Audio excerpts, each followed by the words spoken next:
حضرت شیخ د شهادت نه یو ورځ مخکې پاکستان نه بلکې د پوره ایشیا یو مضبوط جماعت دی د داسې یو جماعت سره تعلق دی هغوی هم دلته مذمت کوي یا صرف منت کوي حکومت وخت دوی سره آیا څه طاقت نشته جماعت تر دې دمه دومره مضبوط شوی نه دی چې خپل تفوس وکړي تندر په دې امت راغورځېدلی دی دا که د سړي زامنو نو شیخ حسن جان شهید رحمت الله علیه په دې خاوره ړومبنی شهادت د هغه شوی دی او ستاسو د راتګ یو جهاد مننه او د ټایم راکولو څنګه الحمدلله وکفا والصلاة والسلام علی من لا نبی بعده دا خو یو داسې صدمه وه او یو داسې تندر په دې امت راغورځېدلی دی داسې شیوخ په صدو کې ډېر کم میلاویږي بیا د دې دومره لوی سانحې دا دومره لوی حالات چې په هغې راغله اوس ما دې ملګرو ته وایسونه اورل نن 2 ورځې مخکې 3 ورځې مخکې د حضرت شیخ د شهادت نه یو ورځ مخکې په کوم انداز کې هغې دا ووایي چې خلک به مونږ له کنځل کوي بد رد به وایي خو مونږ به یې ځان ته راجوخته وو او مونږ به د دین دعوت ورکوو مونږ به د خپل قرآن و سنت دا سفر به جاري ساتو هغه الفاظ ما اوس ډاکټر سلمان الخیر ته هم واړول هغه وایسونه مې ورته ولیږل کله د یو سړي دومره د هغه حج وه دومره هغه پسې څه وشو په دغه 2-3 میاشتې کې او د خپل وطن دپاره او د خپل دین دپاره شهادت خو قبول کړو لیکن چا سره دشمني ونه ساتله نو زه خو به دا ووایم ټول امت مسلمه ته چې په شریکه دا دعا وکړئ چې الله د قاتلان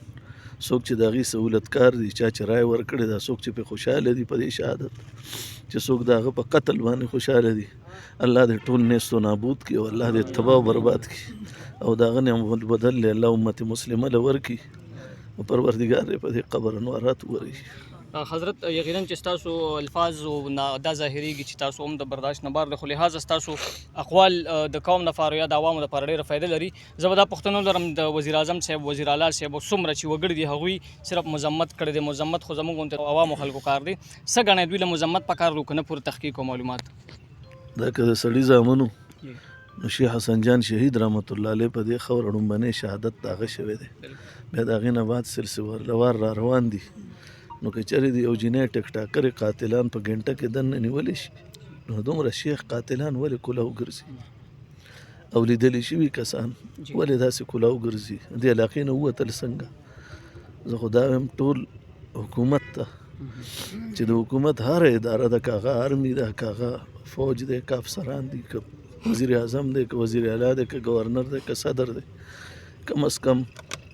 د دې شیخ قاتلان دي کم از کم ونیسي او دې امت له دې ورکړي صحیح حضرت د مولانا شیخ محمد ادریس صاحب رحمت الله علیه تعلق کو د یو پښتون قوم سره خو دې سره یو سیاسي جماعت جمعیت العلماء اسلام سره چې ډېر د پښتونخوا نه او د پاکستان نه بلکې د پوره ایشیا یو مضبوط جماعت دی د داسې یو جماعت سره تعلق دی هغوی هم دلته مذمت کوي یا صرف منت کوي حکومت وخت دوی سره آیا څه طاقت نشته جماعت تر دې دمه دومره مضبوط شوی نه دی چې خپل تفوس وکړي د جمعیت العلماء اسلام خپل یو ترتیب دی اوس هم کوم ضلعي جماعت چې دی زه یو اعلان وکړو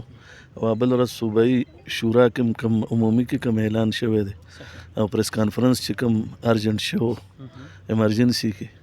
نو په هغې کې نن هم هغې دا خبره وکړه چې اول به زموږ مطالبات دي که نه وي بیا به موږ د تحریک آغاز کوو ما د خپل بیان کې هغې ته ووایي چې موږ 3 پورې خو وایو تحریک اوچتو بیا خبره ختمه شي موږ وایو چې دا خبره موږ پرېنږدو تر اخره یې وچلو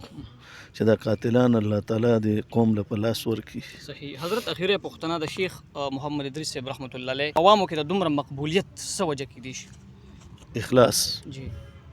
اخلاص چې وي انسان کې او ټوله زندگی قرآن و سنت توقف کړي وي بل ورځ یو انټرویو نن یو 15 ورځې مخکې وه وایي زه په والو ټکولو سبق له رالېږلو ما وایي چې زه به سکول وایم او زه مدرسه نه وایم بیا د هغې نه بعد چې هغې له الله دومره مقبولیت ورکړو قبولیت هم او مقبولیت هم نو قبولیت ډېر لوی شی دی الله هغه ډېر ورکړو مقبولیت هم چې په هر ځای کې د حدیثو درس به نو حضرت شیخ رحمه الله به هغې ته ناست شهید رحمه الله